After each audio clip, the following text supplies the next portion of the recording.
negatively affects people's health more than anything else.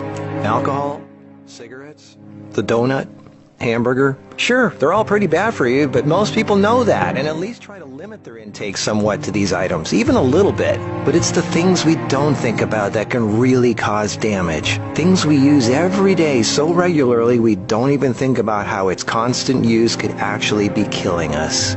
The real culprit is the chair.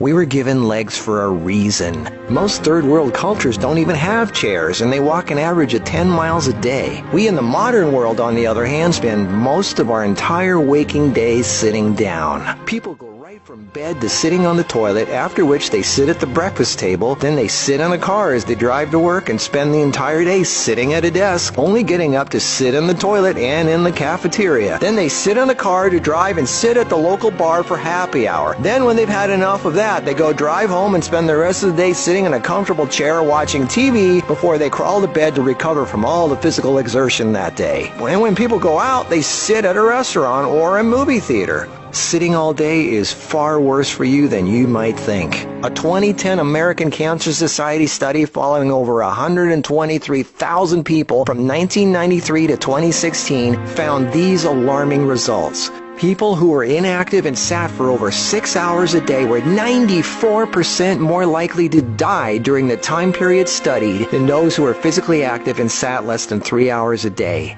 That's almost 100%. And get this, findings were independent of physical activity levels. The negative effects of sitting were just as strong in people who exercised regularly. 60%, that's over half of employees surveyed, were convinced they would be more productive if they had the option to work on their feet. Medical experts have started referring to long periods of physical inactivity and its negative consequences as sitting disease. Below this video are links to an endless list of medical studies showing physical inactivity and low fitness are serious threats to cardiovascular health. Even with a low body fat index, sitting has been linked to non-alcoholic fatty liver disease.